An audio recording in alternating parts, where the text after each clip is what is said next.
کر لیتا ہے، نیک کام کر لیتا ہے، تو رب قدیر کی جانب سے اس کے حصے میں 10 گنا سے لے کر 700 گنا تک نیکیاں تحریر کی جاتی ہے۔ سبحان اللہ، بول دیجئے سبحان اللہ۔ رب کی مہربانی دیکھیے، رب کی مہربانی دیکھیے۔ آپ نے اچھائی کا ارادہ کیا، نیک کام کرنے کا ارادہ کیا،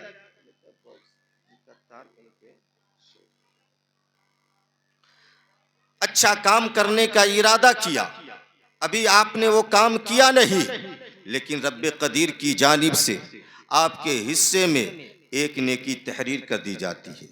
اگر آپ برائی کا ارادہ کرتے ہو تو رب کی مہربانی دیکھیے کہ جو رب اچھائی کے ارادے پر آپ کو ایک نیکی عطا فرماتا ہے، وہی رب برائی کے ارادے پر آپ کے اعمال میں کوئی گناہ درج نہیں فرماتا، آپ کے نامہ اعمال میں کوئی گناہ نہیں لکھتا۔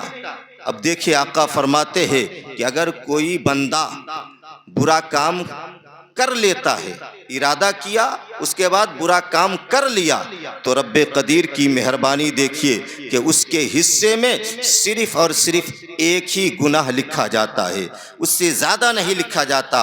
اور آگے آپ دیکھیں کہ اگر کوئی بندہ برائی کے ارادے سے پھر جاتا ہے تو رب قدیر کی جانب سے اس کے حصے میں ایک نیکی تحریر کر دی جاتی ہے۔ سبحان اللہ، رب قدیر ہم سبوں پر بڑا مہربان ہے، لیکن سوال یہ پیدا ہوتا ہے کہ آخر رب قدیر ہم لوگوں پر اتنا زیادہ مہربان کیوں ہے؟ جبکہ آج معاشرے میں دیکھا جائے تو آج کے مسلمانوں کا یہ حال ہے کہ دنیا کا کوئی ایسا برا کام نہیں جسے آج کا مسلمان نہیں کر رہا ہے، دنیا کا کوئی ایسا برا کام نہیں جسے آج کا مسلمان نہیں کر رہا ہے۔ زنا آج کا مسلمان کر رہا ہے، جھوٹ آج کا مسلمان بول رہا ہے، شراب آج کا مسلمان پی رہا ہے، اپنے ماں باپ کو گالیاں آج کا مسلمان بک رہا ہے، اپنے مسجد کے امام کو آج کا مسلمان ستا رہا ہے، اپنے پیشواؤں کی بات آج کا مسلمان نہیں مان رہا ہے۔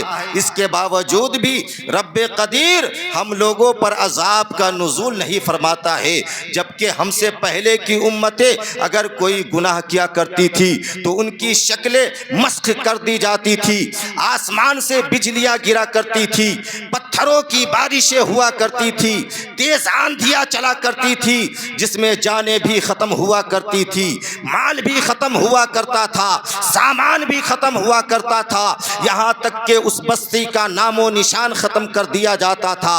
لیکن آج ہمارے ساتھ ایسا نہیں ہو رہا ہے۔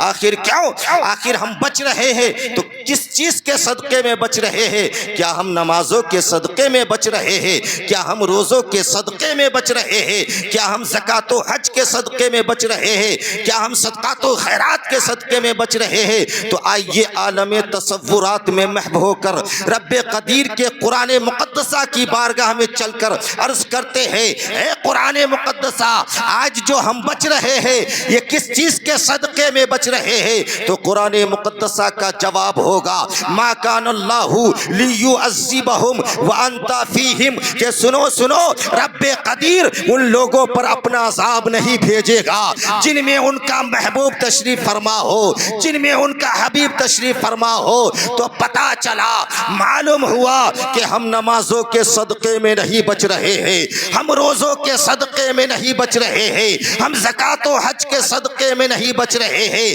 ہم صدقات و خیرات کے صدقے میں نہیں بچ رہے ہیں۔ اگر ہم بچ رہے ہیں تو نبی آخر الزماں کے صدقے میں بچ رہے ہیں، ہم بچ رہے ہیں تو شہنشاہ دو عالم کے صدقے میں بچ رہے ہیں۔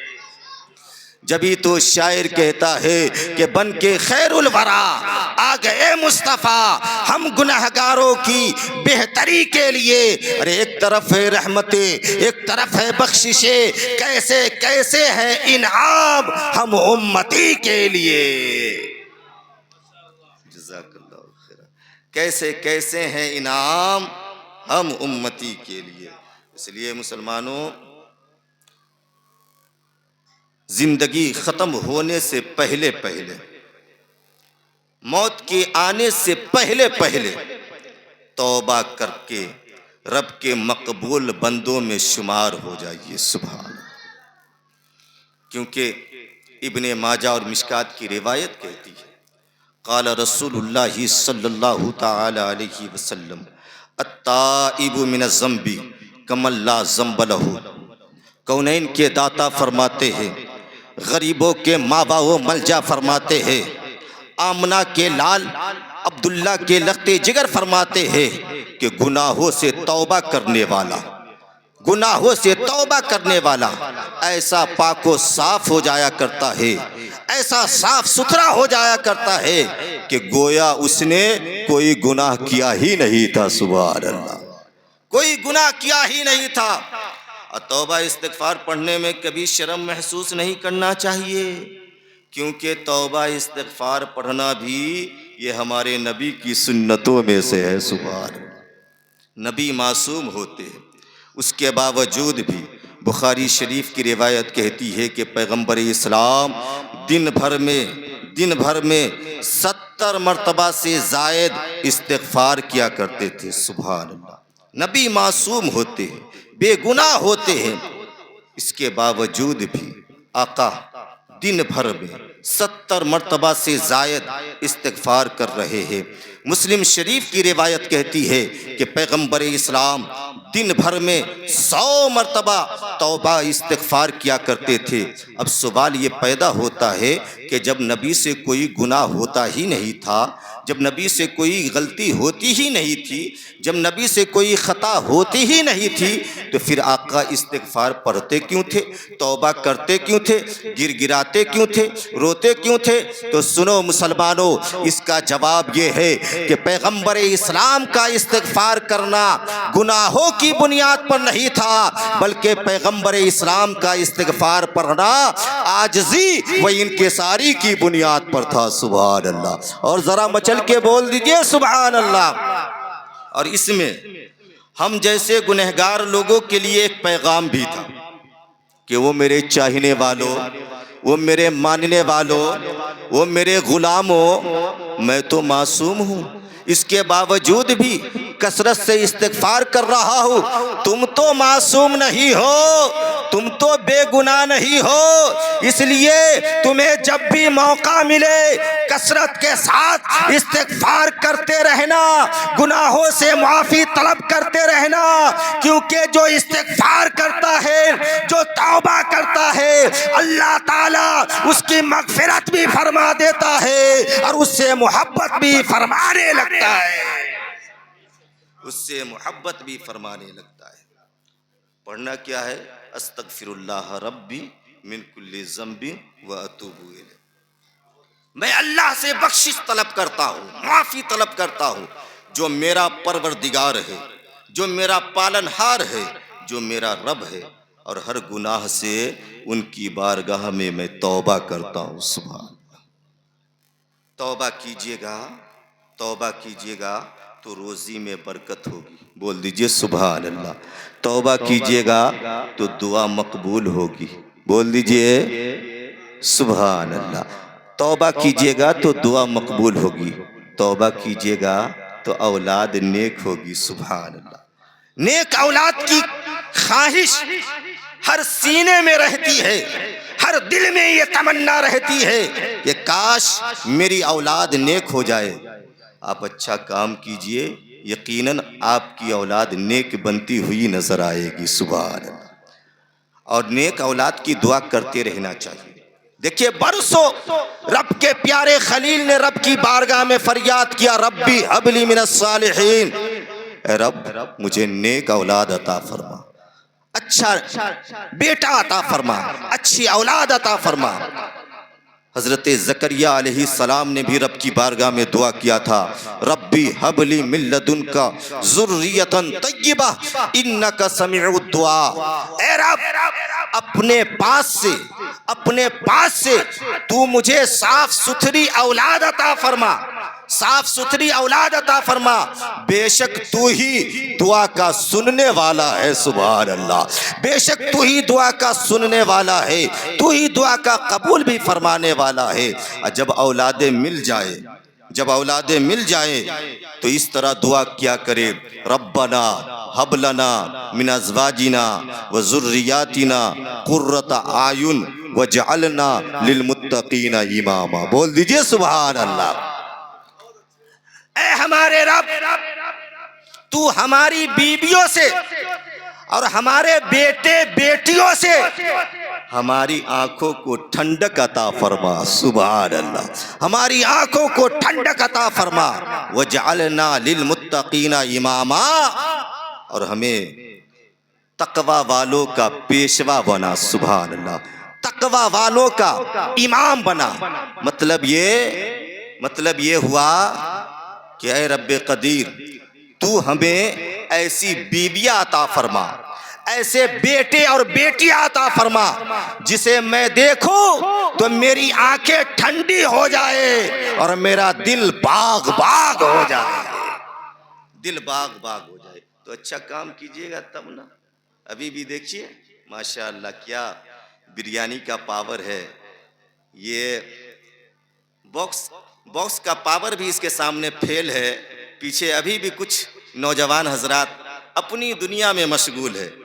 آپ اندازہ لگا سکتے ہیں کہ ابھی جو آپ بیٹھے ہوئے ہیں، یہ پاک مجلس میں بیٹھے ہوئے ہیں، ابھی جو آپ کی زندگی کا حصہ گزر رہا ہے، یہ کسی اور کی یاد میں نہیں گزر رہا ہے بلکہ اللہ اور اس کے رسول کی یاد میں گزر رہا ہے، سبحان اللہ۔ اور زندگی کا جو حصہ اللہ اور اس کے رسول کی یاد میں گزرا کرتا ہے وہ بڑا ہی انمول ہوا کرتا ہے، بڑا ہی قیمتی ہوا کرتا ہے۔ جبھی تو حضرت امام اعظم ابو حنیفہ رحمۃ اللہ علیہ نے ایک شخص سے کہا تھا کہ میری صرف 2 برس عمر ہے۔ وہ شخص تعجب سے دیکھنے لگا تو حضرت امام اعظم ابو حنیفہ رحمۃ اللہ علیہ کہتے ہیں، سنو، میں اپنی زندگی کے تمام حصوں میں سے صرف اسی 2 برس کو اپنی زندگی کا اصل حصہ شمار کرتا ہوں جسے میں نے حضرت امام جعفر صادق رضی اللہ تعالی عنہ کی صحبت میں گزارا ہے، سبحان اللہ۔ اے میرے امام، کس طرح آپ نے اپنی زندگی کا وہ 2 برس گزارا کہ وہ 2 برس آپ کی پوری زندگی پر غالب آ گیا، تو میرے امام فرماتے ہیں اس طرح گزارا کہ ایک لمحے کے لیے بھی میں اللہ اور اس کے رسول کی یاد سے غافل نہ ہوا، سبحان اللہ۔ تو میرے امام کی تقریر سے یہ پتہ چلتا ہے کہ زندگی کا جو حصہ اللہ اس کے رسول کی یاد میں گزرا کرتا ہے وہ بڑا انمول ہوا کرتا ہے، بڑا قیمتی ہوا کرتا ہے۔ اس لیے مسلمانوں، جب بھی ایسی پاک مجلس میں آپ کو آنے کا موقع ملے تو اپنے رب کا لاکھ لاکھ شکر ادا کیا کرو کہ اللہ نے آپ کو یہ توفیق بخشی ہے کہ آپ ایسی پاک مجلس میں بیٹھے ہو جس کی وجہ سے آپ کی زندگی کا حصہ اللہ اور اس کے رسول کی یاد میں گزر رہا ہے، سبحان اللہ۔ ذرا بول دیجئے مچل کے سبحان اللہ۔ تو توبہ کیجئے گا تو روزی میں برکت ہوگی، توبہ کیجئے گا دعا مقبول ہوگی، توبہ کیجئے گا اولاد نیک ہوگی، توبہ کیجئے گا دل منور ہوگا، جزاک اللہ خیرہ، توبہ کیجئے گا دل منور ہوگا، توبہ کیجئے گا تو روح کو سکون بھی حاصل ہوگا، سبحان اللہ، روح کو سکون بھی حاصل ہوگا، روح کو سکون بھی حاصل ہوگا۔ اس لیے رب کی بارگاہ میں یوں فریاد کرے، مولا میں مانتا ہوں کہ میرے اعمال برے ہیں، مولا میں مانتا ہوں کہ میرے عادات برے ہیں، مولا میں مانتا ہوں کہ میرے احوال برے ہیں، لیکن مولا میں یہ بھی مانتا ہوں کہ تیری رحمت اس سے کہیں زیادہ بڑی ہے، سبحان اللہ، اس سے کہیں زیادہ بڑی ہے۔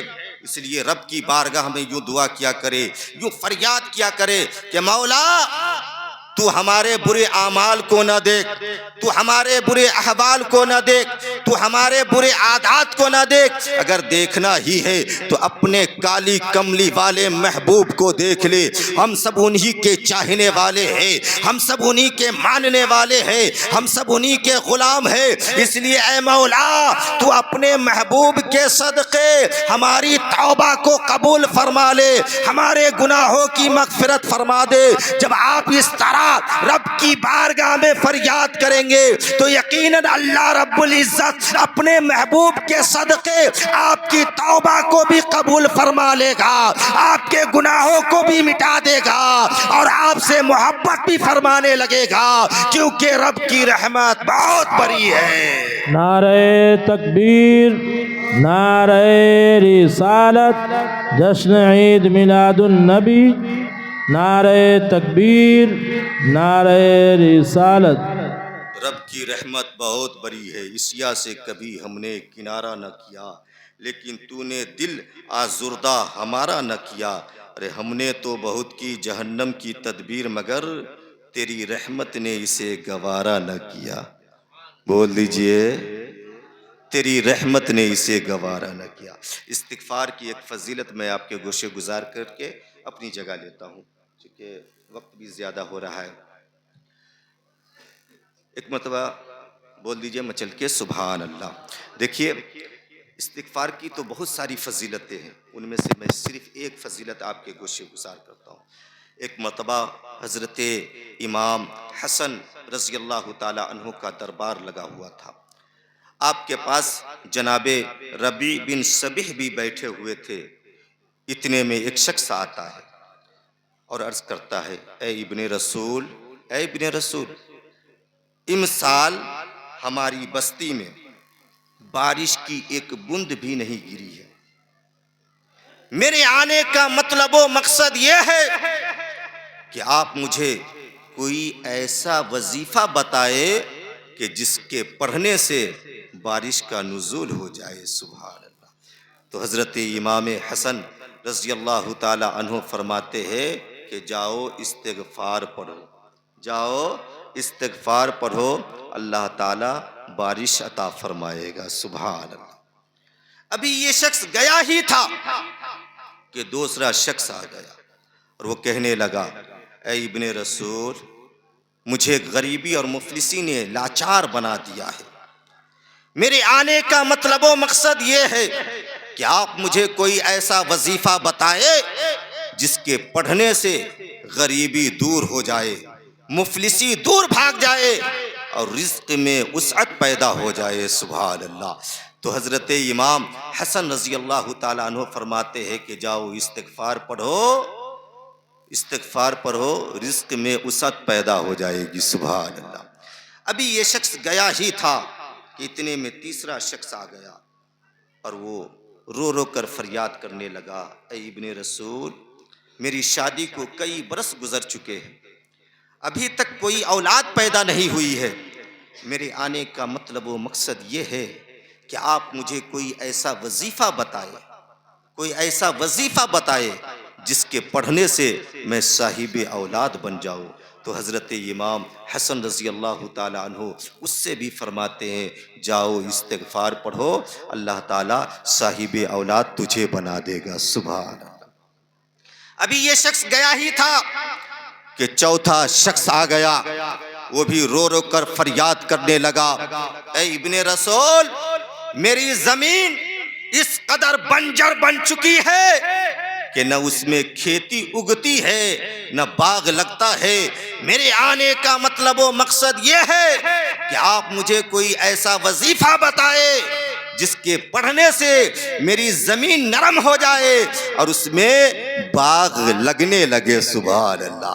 تو حضرت امام حسن رضی اللہ تعالیٰ عنہ ان سے بھی فرماتے ہیں، جاؤ استغفار پڑھو، اللہ تعالیٰ تیری زمین میں باغ لگا دے گا۔ سبحان اللہ۔ چار شخص آئے، جب یہ چاروں کے چاروں چلے گئے تو جناب ربیع بن صبیح نے حضرت امام حسن مجتبی رضی اللہ تعالی عنہ کی بارگاہ میں عرض کیا، اے ابن رسول، معاملہ سمجھ میں نہیں آتا ہے، آنے والا چار تھا، چاروں کی حاجتیں الگ الگ تھی، ایک کو پانی کی ضرورت تھی، ایک کو مال کی ضرورت تھی، ایک کو اولاد کی ضرورت تھی، ایک کو باغیچے کی ضرورت تھی، لیکن آپ نے چاروں کا علاج ایک ہی بتایا، جاؤ استغفار پڑھو، جاؤ استغفار پڑھو، جاؤ جاؤ استغفار پڑھو.